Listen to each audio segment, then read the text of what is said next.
গতকাল এক পশু প্রেমীকে মারধরের অভিযোগ মালদার ইংরেজবাজার থানার ঘোড়াপীর ঘোষপাড়া এলাকায়। অভিযোগ, বাড়ির সামনে কুকুর মলত্যাগ করায় এক প্রৌঢ় কুকুরটিকে বেধড়ক লাঠি দিয়ে মারধর করেছিলেন। ঘটনার প্রতিবাদ করতে গিয়ে আক্রান্ত হন পশুপ্রেমী তিলক ত্রিবেদী, যার বয়স আনুমানিক 33 বছর। তিনি জানান, প্রাতঃভ্রমণে বেরিয়ে ঘটনাটি চোখে পড়তেই বাধা দেন তিনি।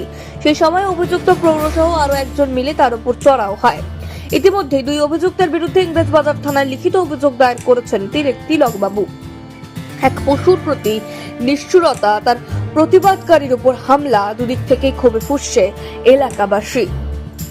নিউজ 15 বাংলা। সকালবেলা একটু হাঁটতে বেরিয়েছিলাম, তো হাঁটতে গিয়ে ওই ঘোড়াপীরের দিকে নেতাজি পার্ক, ওখানে দেখি একটা কুকুরকে একটা লোক একটু বয়স্ক 55 বছর বয়স হবে, উনি বেধড়ক মারছে। আমি জিজ্ঞেস করলাম, আপনি মারছেন কেন? উনি বলছেন, কুকুরটা আমার বাড়ির কাছে এখানে এসে পায়খানা করে। আমি বললাম, ওর কি বুদ্ধি আছে? ওর কি বুদ্ধি যদি থাকতো তাহলে ও ঠিক জায়গায় গিয়ে পায়খানা করতো।